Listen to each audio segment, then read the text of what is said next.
Bienvenue sur le canal YouTube En Mon Centre. Aujourd'hui, je vais vous parler du premier des 5 accords Toltec. Les accords Toltec, c'est un livre de Don Miguel Ruiz qui a été un pas important pour moi vers l'apaisement mental. C'est pour ça que je souhaite vous en parler aujourd'hui. Les Toltecs, c'était un peuple mésoaméricain, un peuple de maîtres bâtisseurs qui vivait aux alentours de l'an 1000 de notre ère. Le premier accord Toltec, selon Don Miguel Ruiz, est avoir une parole impeccable. L'Évangile selon saint Jean dit « Au commencement était le Verbe, et le Verbe était avec Dieu, et le Verbe était Dieu. » Cet Évangile nous donne une indication du pouvoir créateur de la parole et de son caractère divin. La parole est créatrice car dans une situation, dans une relation, dans un projet, c'est la parole qui suit la pensée, qui permet de manifester la pensée, qui va créer quelque chose dans la relation, pour un projet qui va créer quelque chose dans la matière, ou dans une situation qui va amener la situation à se passer de telle ou telle façon. On peut aussi constater que la parole est créatrice en observant les leaders, qui par de simples paroles réussissent à motiver des foules entières et à faire de très grandes choses, positives ou négatives. En gros, la parole permet de créer, de détruire, de convaincre, de séduire, de manipuler aussi. La parole, c'est un mode de relation à soi. Ça nous est tous arrivé de nous parler à nous-mêmes, à autrui, évidemment, et au monde, à la matière. Il nous est tous arrivé de parler à un chat, une plante, un arbre, à un lieu, à un objet, voire même à un caillou. Alors qu'est-ce que c'est qu'avoir une parole impeccable ? Le terme impeccable doit être pris au sens étymologique du terme.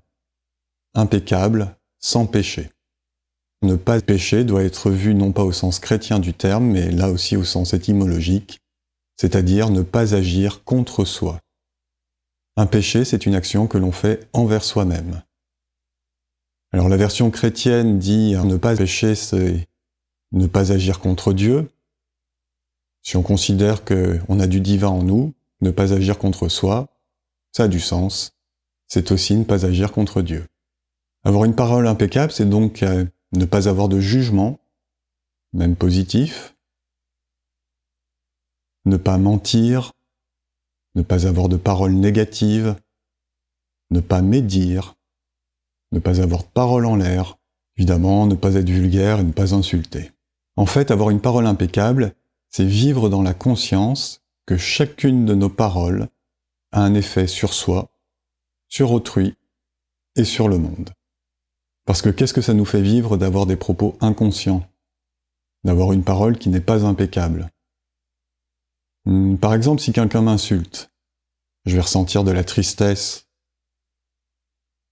ou de la colère, je vais pas me ressentir bien.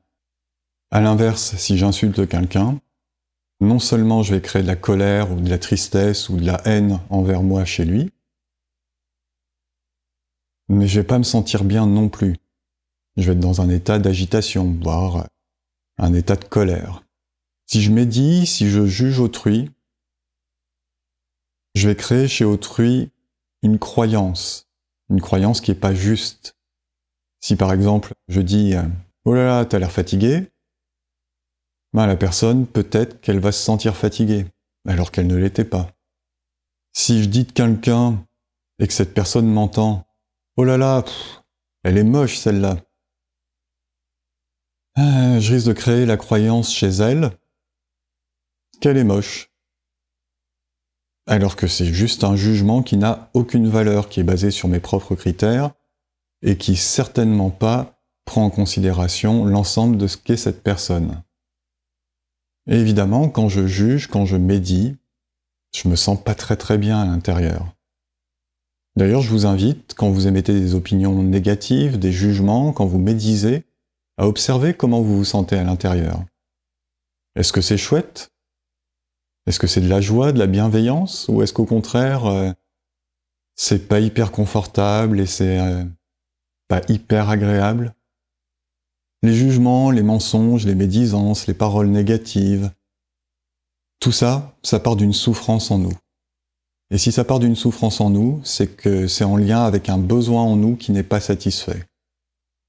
Et c'est une stratégie de compensation tout à fait inadaptée à ce besoin pas satisfait.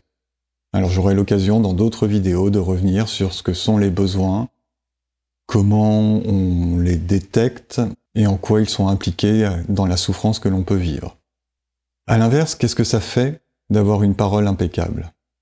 En premier lieu, ça crée des relations de qualité à autrui, à soi et au monde. Et ça permet un vrai apaisement mental. Ça permet de vivre dans la vérité et l'amour de soi. En fait, avoir une parole impeccable, sans jugement, sans médisance, sans mensonge, sans paroles négatives, ça permet d'accéder à un monde de ressentis et de perceptions très fins. Ressenti de soi et perception de l'extérieur.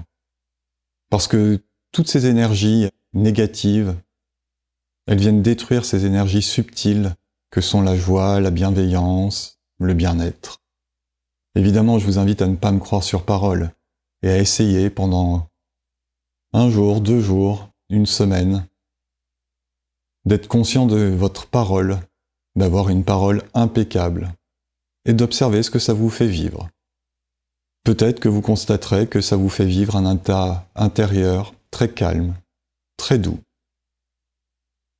Peut-être aussi que vous pourrez constater que ça permet d'avoir des relations réciproques à soi et à autrui qui sont empreintes d'amour et de gratitude. La parole est sous-tendue par une intention. Cette intention vient de la pensée. La parole, c'est la manifestation d'une pensée, d'une intention. C'est donc notre façon de nous manifester au monde. C'est cette intention qui est créatrice de toute chose. Ainsi, avoir une parole impeccable, c'est être conscient de son pouvoir créateur. J'aurai l'occasion de revenir sur l'intention et sur le pouvoir créateur dans d'autres vidéos. Mais d'ici là, je vous invite, si vous en avez l'élan, à vous abonner à cette chaîne, à partager cette vidéo, à la commenter, à cliquer un pouce et à expérimenter la vie. Belle expérimentation à vous.